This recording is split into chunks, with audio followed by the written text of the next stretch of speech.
guess first off, just what's this experience like for you, right? I mean, not a lot of people in your position in their career are getting this type of traction, this type of attention. So what's this like for you?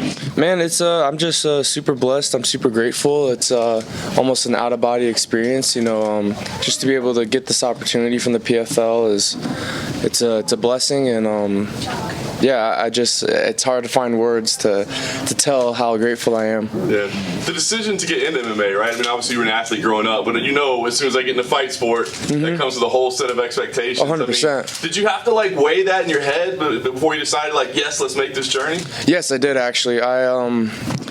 When I was done with football, I was kind of confused, and I didn't really know what to do with my life, really. I didn't really like the lifestyle I was heading towards, and, I was trying to find something that I was going to love, and I was initially going to Extreme Couture to just stay in shape, but I ended up falling in love with the sport, and I told myself, I would rather just go through hell now, basically, and rather than regret later on in life, what if, so yeah, I did weigh in a lot of things in my head, it's MMA, this is real stuff, it's a brutal sport and whatnot, but at the end of the day, I don't want to regret when I'm later on 40 years old, so yeah, that's initially why I decided. Yeah, obviously every story that comes out, every headline that comes out, Muhammad Ali's grandson, I mean, obviously that's amazing. That's your family. You're proud of it. But is that difficult also? Does it put these extra expectations? Because somebody in your position in a normal MMA career would just be hey, let me find my way. Instead, you're getting measured to the greatest of all time. 100%. Yeah, I've always had that pressure. Obviously, it's a little bit on a bigger scale now. But, I was introduced to that pressure at when I was a freshman in high school when Max Preps initially came out about who I was related to. And yeah, I always had that pressure. And, I going into this sport, I was expecting this type of pressure. So, as an amateur, to be able to, stand in front of all these cameras and stuff like that, it's a great experience because, 4 or 5 years down the line, I'm going to be so used to it. And I kind of already am from football, but I mean, obviously, like I said, this is on a different scale. But and those expectations, it just makes me want to work harder. I got to work, twice as hard to be able to meet those expectations. And I mean, working hard is always a good thing, so I have to work extra hard almost.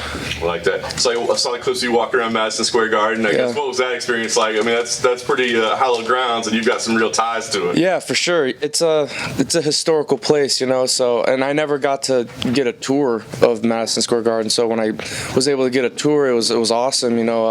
We got to see, old pictures of my grandfather and Joe Frazier and all these other great artists, athletes, performers who performed there. We got to see the old scale that they used. I made sure I touched it too. I wanted to absorb all the greatness that had stepped foot on that scale. So yeah, it was an awesome experience, and it was my first time getting a tour, and I'm excited to fight there. Nice.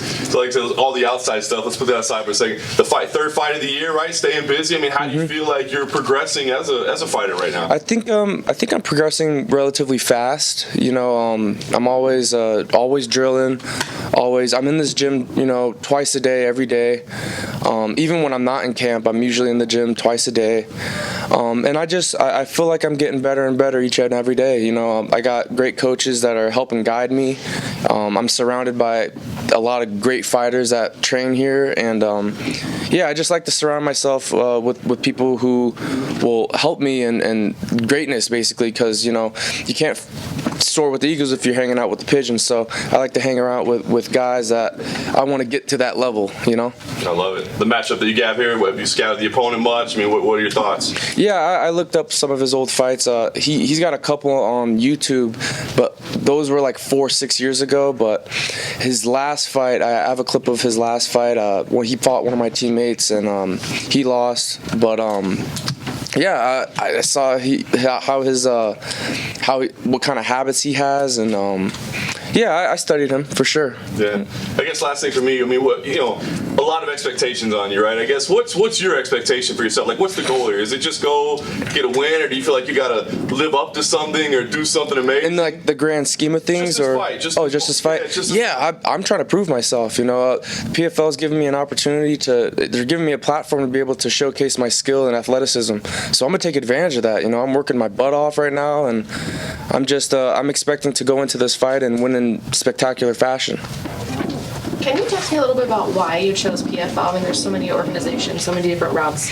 Why PFL? Well, before they had came to me, I was already a fan of the PFL. I would watch them every Friday, and a couple of my old teammates are still with the PFL or not with the PFL. But when they were with them, I was watching it, and I just became a fan. I really like the whole bracket kind of thing going on. It's I used to play football, so it's seasonal, and I'm used to that. So I just became a fan, and they're the ones who also gave me an opportunity. So of course I'm gonna go that route. Thank you.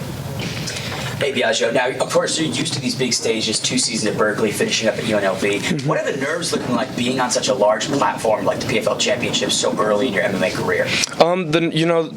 If any fighter tells you that there's no nerves or that they're not nervous, they're wrong. Every fighter is going to be nervous. I think being on a big stage, there's going to be nerves, but I keep telling myself I keep normalizing all this stuff. At the end of the day, it's me, a ref, and another guy who's trying to hurt me. So to help deal with those nerves, I like to just normalize things. Whether there was a crowd there or not, or wherever it's at, or I still got to fight this guy.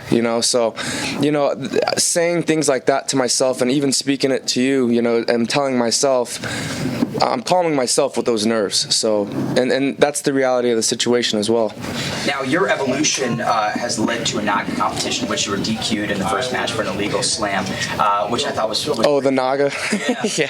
Tell me about that experience and how you've been embracing the holistic nature of MMA. Yeah, so before my first fight, I wanted to do a Naga competition, just to, get the competition vibe and go one-on-one with my family and stuff there. And yeah, I actually didn't know that you can't slam and close guards, so that's my fault.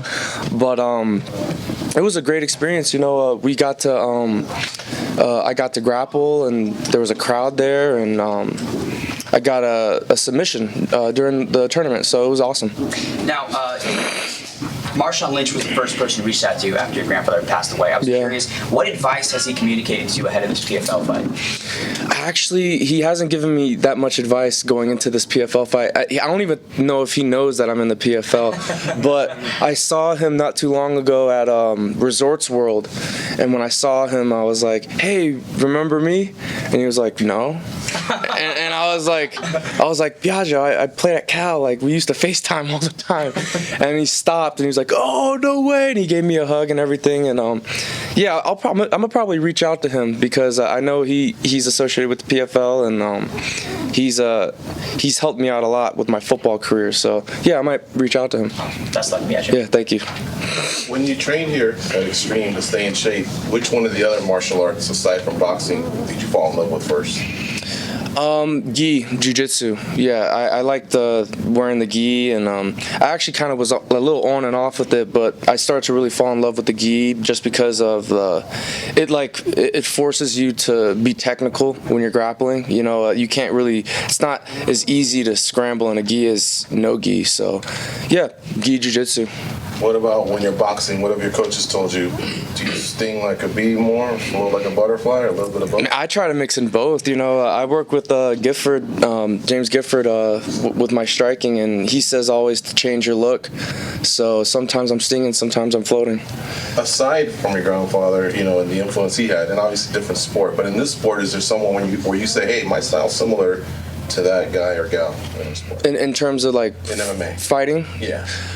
I have a lot of fighters that I look up to, and I try to pick out what they do. I like watching Petr Yan. I like watching Oliveira, Robert Whitaker, Chuck Liddell.